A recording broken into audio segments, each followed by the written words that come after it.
ना इधर के रहे ना उधर के रहे, हाथ आसमान पे लगे ना पाँव ज़मीन पे आए, ऊपर से सैलाब आ गया, ऊपर से बीमारियां आ रही हैं, ऊपर से खुराक का मसला आ गया। अपने आप को बेबस समझ रहा हूँ और डिप्रेशन में जाने वाला हूँ या जा चुका हूँ। इंडिया और अमेरिका तो अरबों डॉलर्स की बायलैटरल ट्रेड है, जो मिलिट्री ट्रेड है, जबकि पाकिस्तान जो है वो अपने ऑलरेडी लिए हुए F-16 के ऊपर इंडिया ने बोलना शुरू कर दिया है।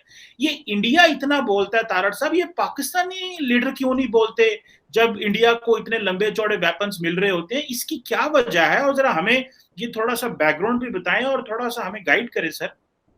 चीमा साहब, ये रिसेंटली देखें F-16 का मामला जो दोबारा आया है, मैं ये आपको ये अर्ज करना चाहूंगा कि इस वक्त अमेरिका के अंदर इसके बारे में क्या सोचे।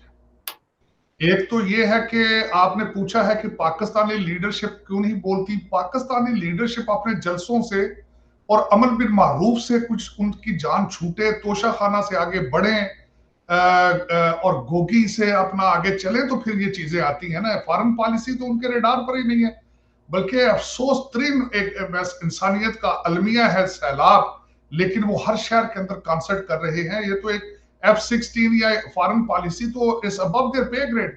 अब मैं उसमें ये बताना चाहूंगा कि इस वक्त वेस्ट क्या सोच रहा है।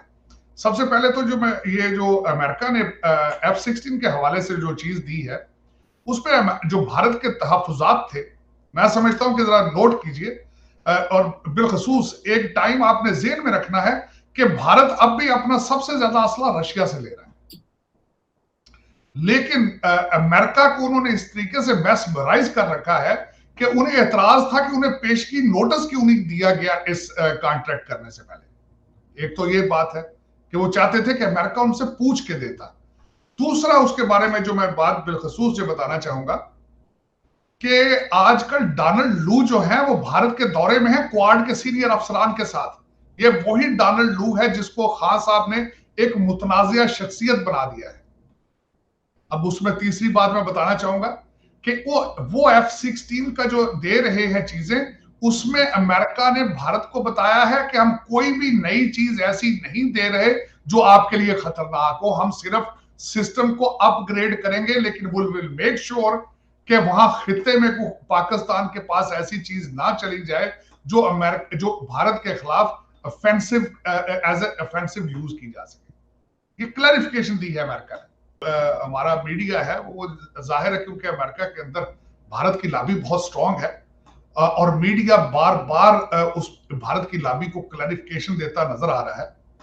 तो उन्होंने कई कई चीजें क्लैरिफाई करके उन्होंने मीडिया ने लिखी है कि F-16 जो है वो तो आपके लिए खतरा है ही नहीं, आप क्यों इतना चीख रहे हैं भाई। F-16 जो है वो 3.5 जनरेशन है, आपने राफेल ले लिए हैं वो 5.4 जनरेशन है। बल्कि आपकी जो मिराज 2000 है और वो सुजुकी 30 वो भी F-16 का मुकाबला कर सकता है। Why you are worried about it? Why you are worried about it? Why you are creating a huge issue out of it? और उसमें मेरा मकसद इस वक्त अमेरिका के अंदर भी जो वाशिंगटन डीसी में ये चीजें डिस्कस की जा रही थी बड़ी डिटेल के साथ F-16 के बारे में, और इस वक्त अमेरिका अपनी क्लैरिफिकेशन देता फिर रहा है। इस वक्त हर बड़ी कॉरपोरेशन का जो सीईओ है वो इंडियन है, और इस वक्त आपके किसी आईवी लीग स्कूल में, किसी आप रिसर्च एंड R&D के डिपार्टमेंट में देखें तो वहां आपको व्हाइट अमेरिकन नजर नहीं आएंगे, वहां पे चाइनीज और भारतीय बच्चे नजर आएंगे आपको। अच्छा तारड़ साहब, इसमें देखिए ये पता लगता है कि भारत के अंदर जो सेंटर ऑफ पावर है वो अगर डिफेंस मिनिस्टर जो है वो बात कर रहा है और वो पाकिस्तान को ललकार रहा है कि भाई हम तुम्हें नई वेपन्स लेने देंगे, और तुमने क्यों लिया, क्यों अमेरिका को कह रहे हैं और पब्लिक स्टेटमेंट दे रहे हैं। एक होता है कि अंदर खाते आप बंद कमरे में बात करें। डॉक्टर साहब, ये पाकिस्तान का डिफेंस मिनिस्टर क्यों नहीं बोलता? लास्ट टाइम मैंने आपसे बात की थी कि जब शेख हसीना आई थी इंडिया में तो नरेंद्र मोदी ने भी पाकिस्तान को ललकारा था कि भाई, और कहा था शेख हसीना को कि 1971 की वो जो ताकतें हैं हमें उनके खिलाफ लड़ना है। तो तारड़ साहब, ये पाकिस्तान के लीडरशिप के अंदर किस चीज की कमी है कि ये बोल नहीं सकते? ये किस चीज की कमी है कि इनके अंदर वो ताकत नहीं है कि ये स्टेटमेंट भी जारी नहीं अब कर सकते?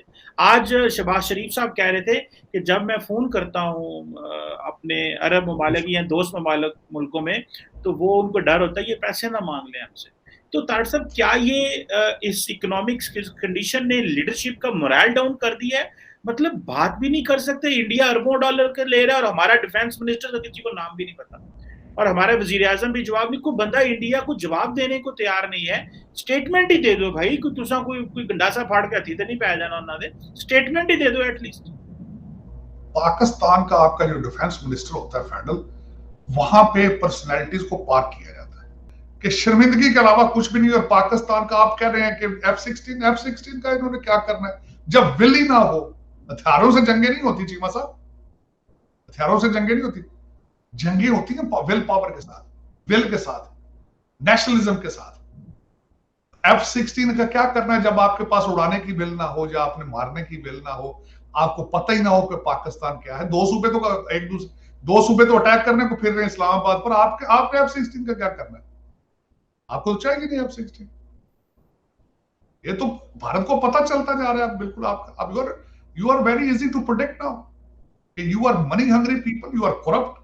भी एक थिंक टैंक में की बात कर रहा था यूरोप में, तो वहां पे जो पाकिस्तान में जो वहां पे एक प्रोफेसर साहब ने मेरे साथ बात की, तो मुझे ऐसे लगा यार ये लोग हमारे बारे ये सोच रहे हैं कि हम चाइना, रशिया, इनके अंडर इन्फ्लुएंस है, हम इन ममालिक के अंडर इन्फ्लुएंस है। और वो कह रहे थे कि जब तक आप इंडिया से दोस्ती नहीं करेंगे, आपकी जो पोजीशन है वेस्ट में ठीक नहीं होगी, आपको इंडिया से दोस्ती करनी पड़ेगी वेस्ट को दोस्त बनाने के लिए। ये पर्सपेक्टिव्स हैं, मैं आपको ये बड़े खौफनाक किस्म के पर्सपेक्टिव है। वो कह रहे हैं इंडिया से दोस्ती करें, इट मींस कि इंडिया के सॉरी अब बात काटने लगा हूं, इट मींस कि इंडिया के अंडर आके साउथ एशिया में काम करें।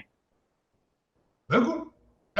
और मेरा अच्छा, दूसरी एक बात, आपकी पोजीशन ऐसी ही है, आपकी पोजीशन, मैं समझता हूं कि आप खुद कोई चीज नई बनाने की सलाहियत ना रखते हो तो किसी को कॉपी कर लेना चाहिए। इनको सोचना चाहिए कि भारत जो है 10 साल में 11वें नंबर से 5वें नंबर पर किस तरह आया है। इनको सोचना चाहिए बांग्लादेश किस तरह तरक्की कर रहा है। खुद तो कुछ नहीं कर सकते तो देखें, आज तक खान साहब ने कभी कहा है कि यहां हम कॉटन की फैक्ट्रियां लगाते हैं, जिस तरह कपड़ों की फैक्ट्रियां लगाते हैं जिस तरह बांग्लादेश ने किया। खान साहब ने एक नए ट्रक की बत्ती दिखाई, कहते मैं 5 लाख ओवरसीज पाकिस्तानी उनको कहूंगा यहाँ पैसे लगाएं। किस चीज में? पकौड़े कट्टे उनको दोगे, कट्टे पालें? किस चीज की भाई ओवरसीज क्या करेंगे? बताएं भी तो सही ना। और पिछले 4 साल आपने क्यों नहीं ओवरसीज पाकिस्तानी को लेकर आए जब आप पावर में थे? उस वक्त वो ओवरसीज पाकिस्तानी कहां थे? लेकिन ये कि बस, लेकिन चीमा साहब उनका कसूर नहीं है। 25 करोड़ बंदे जो हैं, जो आंखों से अंधे और बहरे हो चुके, कसूर उनका है चीमा साहब। आप किस तरह कह सकते हैं? खान साहब को तो इक्तदार चाहिए ना, वो तो मनी हंगरी है, पावर हंगरी है। वो कसूर तो उनका जो उनको उठा के कंधों में फिर रहे हैं। उनसे पूछते नहीं कि 3.5 साल 4 साल आपने क्या किया? तो फर्ज बनता है ना पूछे उनसे पूछे सुबह सरहद के अंदर क्या परफॉर्म किया उन्होंने। उनसे पूछे कि इस वक्त पंजाब में क्या परफॉर्म कर रहे हैं। परवेज लाई साहब कितनी दफा फ्लड एरिया में गए हैं। लेकिन ये फिर जिंदा कौमों की निशानियां होती हैं जो सवाल करे। लेकिन जो 21वीं सदी पर भी 3 चीजों पे सुई अड़ गई है, वो एक कहता है जी मैं रियासत मदीना कहता बनाना है, दूसरा वो कहता है जी मैं जिहाद कराने आ रहा हूं, तीसरा कहता है मैं तबलीग कराना, चौथा कहता है ये पैगंबर है। देखो खुदा का नाम लो यार।